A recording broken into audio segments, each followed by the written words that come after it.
आज हम आप लोगों को बताएंगे स्नैप के प्रकार। इसके पहले हम आपको बता चुके थे कर्तन औजार के बाद में फिर आपका आता है स्नैप के प्रकार। स्नैप किस प्रकार के होना चाहिए। स्नैप से सीधी कटिंग के लिए प्रयोग किए जाते हैं। स्नैप देखिए कई प्रकार के होते हैं। नंबर एक पे देखिए सीधे स्नैप, नंबर 2 बेंट स्नैप। तो सीधे स्नैप में क्या आता है आपका, इस प्रकार के स्नैप सीधी कटिंग के लिए प्रयोग किए जाते हैं तथा इनका प्रयोग वहाँ भी किया जाता है जहाँ पर लंबे आकार की शीट काटना होता है। ऐसे जो लंबे आकार में शीट काटना होता है वहाँ पे एक हमारी कैंची होती है जिसके दोनों भाग, जिसके इस तरीके से ये दोनों भाग एक सीध में होते हैं। इसे सीधा स्नैप कहते हैं। जिसके दोनों भाग एक सीध में होते हैं वो सीधा स्नैप कहलाता है। इसके बाद देखिए आपको बताते हैं बेंड स्नैप। बेंड स्नैप का कहाँ पर प्रयोग, कैसे प्रयोग करते हैं। तो इसमें देखिए लंबाई का आकलन करना चित्र के अनुसार दर्शाया जाता है। फिर आता है बेंड। इसमें कौन कौन से पार्ट होते हैं। नंबर 1 ब्लेड हेड, नंबर 2 में आता है आपका हैंडल,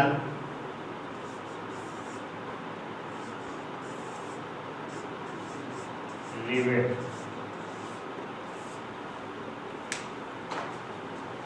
ये वाले भाग होते हैं ब्लेड कहलाता है। ये जो है कील के तरीके लगी रहती है, रिवेट होती है, रिवेट। और ये जो भाग होते हैं वो हैंडल होते हैं।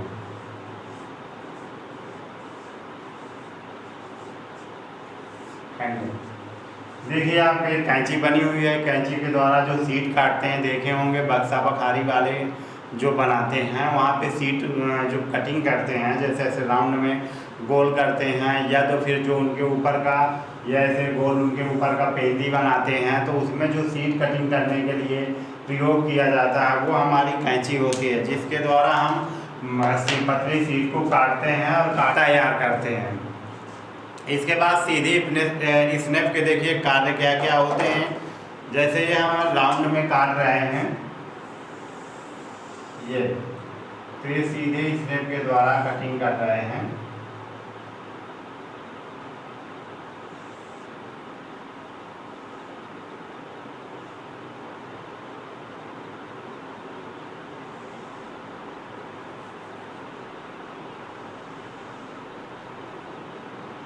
ये सीधे स्नैप के द्वारा हम राउंड में गोला काट रहे हैं। काटने के लिए जैसे हमें पेंदी लगाना है या तो किसी चीज़ का ढक्कन बनाना है, वो ही हम इसको तैयार कर रहे हैं। सीधे स्नैप के द्वारा सीट के सीधे कट लगाने के लिए कार्य किए जाते हैं। सीधे स्नैप के द्वारा बड़े आकार के कार्य सीट काटने के लिए भी प्रयोग किया जाता है। जो हमें सीट बनाना होता है उस सीट में गोला आकृति के भी बनाना, जिस आकृति को हमें बनाना होता है उस आकृति को मार्किंग करने के बाद सीधे स्नैप के द्वारा काट लेते हैं। फिर हमारा आता है बेंड स्नैप। बेंड स्नैप के ब्लेड हमेशा गोलाकार में मुड़े रहते हैं। इस स्नैप के भाग में भी स्ट्रेट स्प्रिंग्स के समान होते हैं। उसी प्रकार इस स्नैप की लंबाई मापी जाती है। देखिए जो हमारा बेंड स्नैप होता है उस किस आकृति के बना होता है। जो ये इसकी कैंची वाला भाग होता है गोलाई में होता है। गोलाई में होने के कारण से क्या होता है कि ये ऐसे जो टेढ़े मेढ़े आकृति में काटना होता है, सीट के अंदर कट लगाने के बाद ये सही से घुस के ऐसे बढ़िया कटिंग करने के लिए इसका प्रयोग किया जाता है। क्या करते हैं, इसका प्रयोग अंदरूनी गोलाकार सीट काटने के लिए प्रयोग करते हैं। जो हमारा स्नैप होता है उससे बाहरी गोला सीट काटते हैं। ये इस तरीके स्ट्रेट वाले से ऐसे बाहरी काटते हैं। और जो हमारा ये बेंड वाला भी बताए थे उससे ये अंदरूनी सीट काटने के लिए प्रयोग किया जाता है।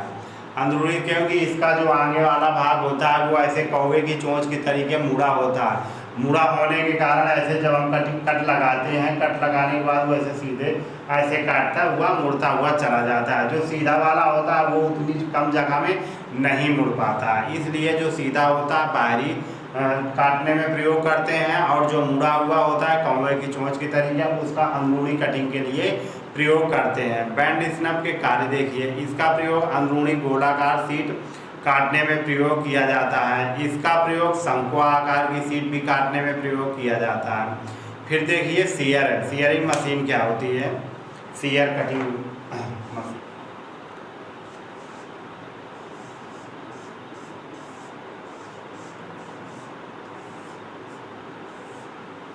देखिए सीयरिंग मशीन क्या होती है। सीयरिंग मशीन के द्वारा ये एक मोटी शीट काटने के लिए हैंडल कटिंग मशीन होती है। इसके दो ब्लेड होते हैं। इसमें क्या होता है, इस तरीके से ये मशीन में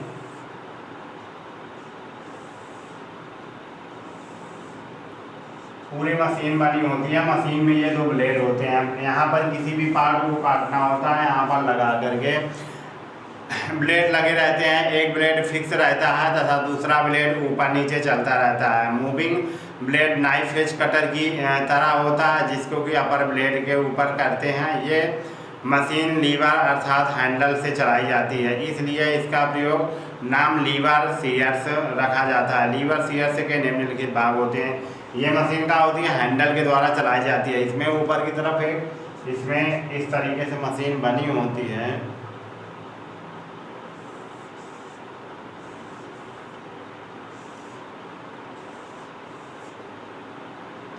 यहाँ पे एक हैंडल लगा रहता है। हैंडल लगे होने के कारण मशीन को क्या होता है कि जिस इसमें रखते हैं और चद्दर को रखने के बाद जिस आकृति में हमें काटना होता है कस के हैंडल दबाते हैं और ये हमारा वहाँ से ऐसे गज से गिरता है। गिरने के बाद ये कटिंग करता है। इसमें कौन कौन से भाग होते हैं। अपर ब्लेड होता है नंबर 1,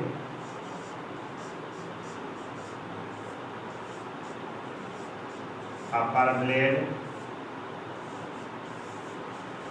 नंबर 2 पे होता है लीवर आर्म।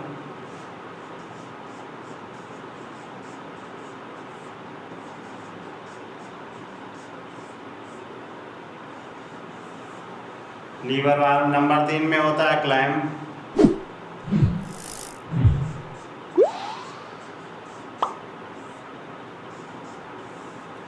नंबर 4 पे होता है लोअर ब्लेड।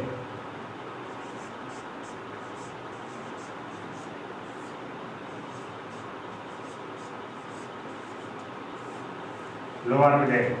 ये अपर ब्लेड ऊपर वाला ब्लेड होता है। लीवर आर्म होता है जो गियर डालते हैं। फिर इसके बाद क्लैंप होता है। फिर लोअर ब्लेड होता है। नीचे वाला ब्लेड होता है। इसमें क्या होता है, गियर के सहारे से ही मशीन चलती है और जो भी चद्दर काटना होता है इसके द्वारा शीट कटिंग की जाती है। ये आपकी सीयरिंग मशीन होती है।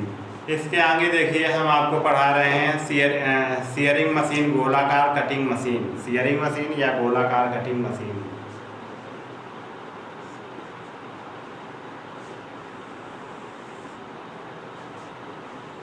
सीयरिंग मशीन या गोलाकार मशीन ये ऐसे मशीन है जिसमें कि हम ऐच्छिक आकार में सीट को काट सकते हैं। ये इस प्रकार की मशीन होती है जिसमें हम अपनी इच्छा के अनुसार सीट को काट सकते हैं। जिस प्रकार की हमें सीट काटना होता है हम अपने हाथ से मशीन के कटर को गाइड करते हैं। जो हमारा गाइड कटर होता है उसको हम अपने हाथ के द्वारा अपने हाथ से जितना मन होता है उतना करते हैं। गोलाकार तिरछी आकार की सीट काट सकते हैं। इसमें सीयरिंग मशीन भी कहते हैं। इसका उपयोग एक ही साइज में बड़ी संख्या में धातुओं चादरों को आयताकार या वृत्ताकार टुकड़े काटने के लिए किया जाता है। इसमें कटर चलाने के लिए विद्युत मोटर का उपयोग किया जाता है। इसमें क्या होता है कि हाथ के द्वारा उतनी मोटी चादर को नहीं काट सकते हैं तो इसमें 0 पॉइंट वाली मोटर लगी रहती है। जब हम उसमें हैंडल लगाते हैं तभी हम उससे काट पाते हैं और आसानी से चादर कट जाते हैं। जिस आकृति का हमें काटना होता है उस आकृति के गोलाकार या तो अंडाकार, त्रिभुजाकार, जिस तरीके से काटना होता है उस तरीके से हम काट लेते हैं और साधारण तरीके से कट भी जाता है। फिर देखिए इसके बाद आता है मार्किंग औजार। मार्किंग औजार जब हम लोहे में पेंसिल से तो कर नहीं पाएंगे, पेंसिल से करने के बाद वो थोड़ी देर के मिट जाएगा और हमारा सही तरीके से कटिंग नहीं हो पाएगा। तो इसलिए हमारा एक स्काइबर होता है टूल। स्काइबर सूजे के तरीके महीन होता है। जो उसका नोक होता है 12 से 15 mm में चैम्फरिंग किया हुआ कोण होता है जिससे कि पतला होता है। सीट में उसके सहारे से हम स्टील रूल या ट्राई स्क्वायर लगा करके उसके सहारे से मार्किंग करते हैं। मार्किंग करने के बाद पंचिंग करते हैं। पंचिंग करने के बाद हम कहीं भी मशीन को पार्ट को काटते रहे मगर उसकी जो मार्किंग होती है वो नहीं खींचती है, जिसके कारण हम आसानी से कटिंग कर लेते हैं। तो देखिए अब हम उसी के स्क्राइबर के बारे में बताते हैं कि किस तरीके से हमें स्क्राइबर के सहारे से हमें मार्किंग करना रहता है।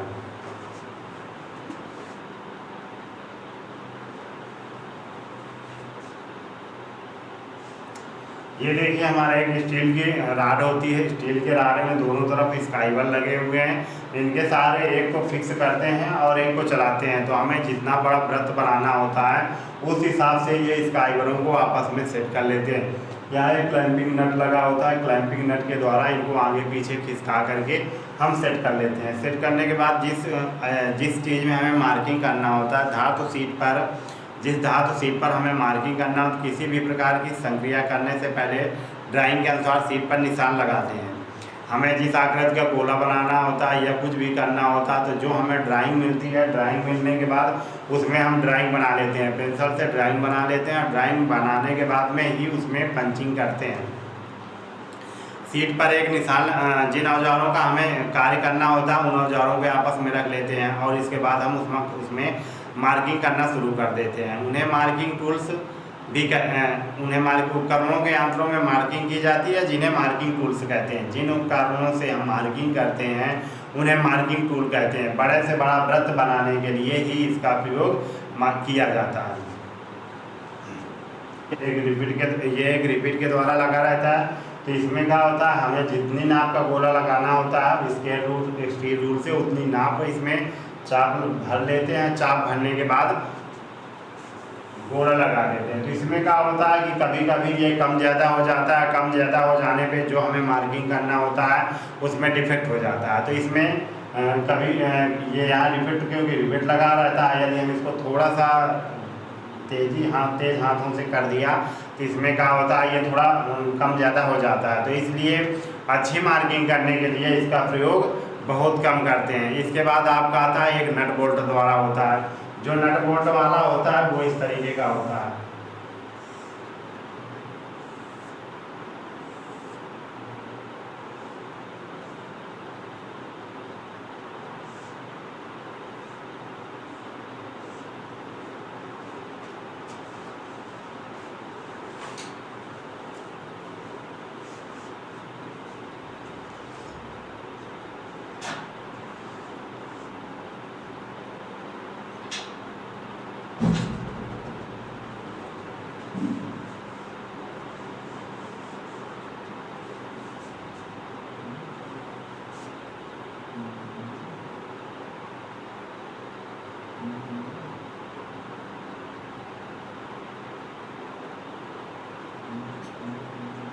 देखिए जो आपका ये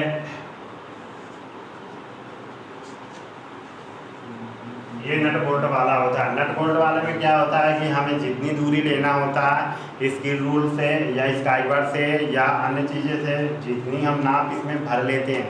जिस आकार का हमें वृत्त भर लगाना होता है, चाप लगाना होता है, उसमें हम इसमें भर लेते हैं। इसके बाद ये जो नट बोल्ट लगे हैं, नट बोल्ट के द्वारा हम इसको टाइट कर लेते हैं। टाइट करने के बाद क्या होता है कि इसके चाप में अंतर नहीं आता। इसकी जो टांगे हैं इधर उधर सिमटती नहीं है। सिमटने ना होने के कारण इसमें एग्जैक्ट सही रूप से ही पूरा सबसे अच्छा सही रूप से ही वृत्त लगता है और इसमें कम ज़्यादा नहीं होता। जितना नाप भर लेंगे उतनी ही नाप इसमें बनी रहती है, जिसके कारण इसका ज़्यादातर का प्रयोग किया जाता है।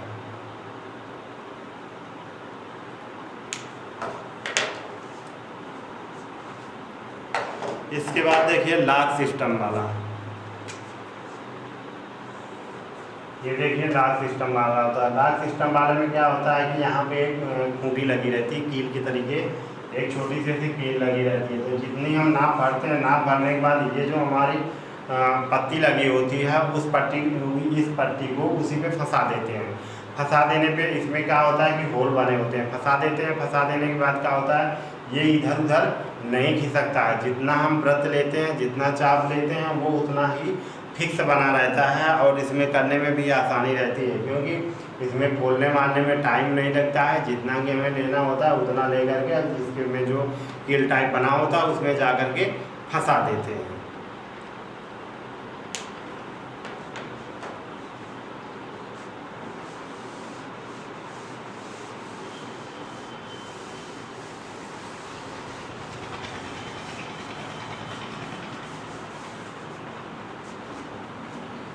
फिर इसके आगे देखिए आप हमारा आता है स्क्रैच आवर।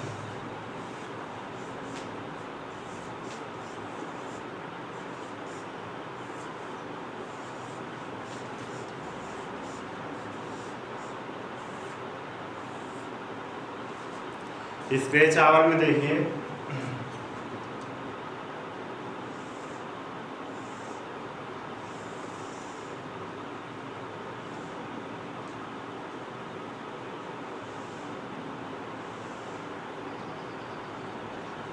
ये हमारा स्क्रैच आवर बना है। इसमें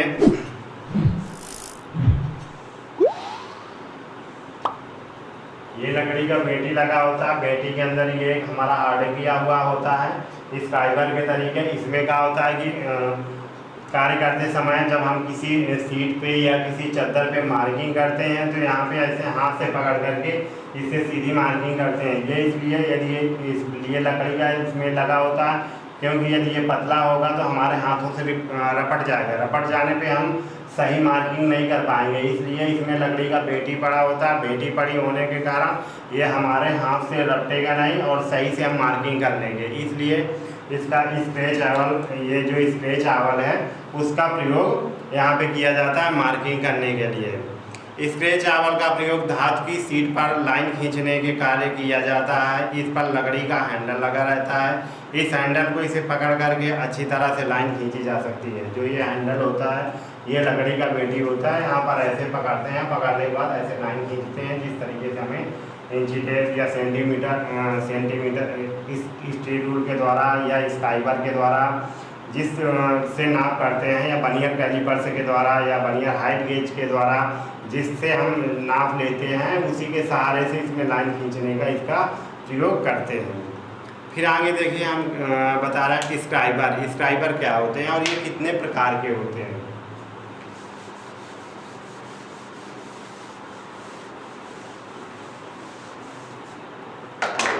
स्क्राइबर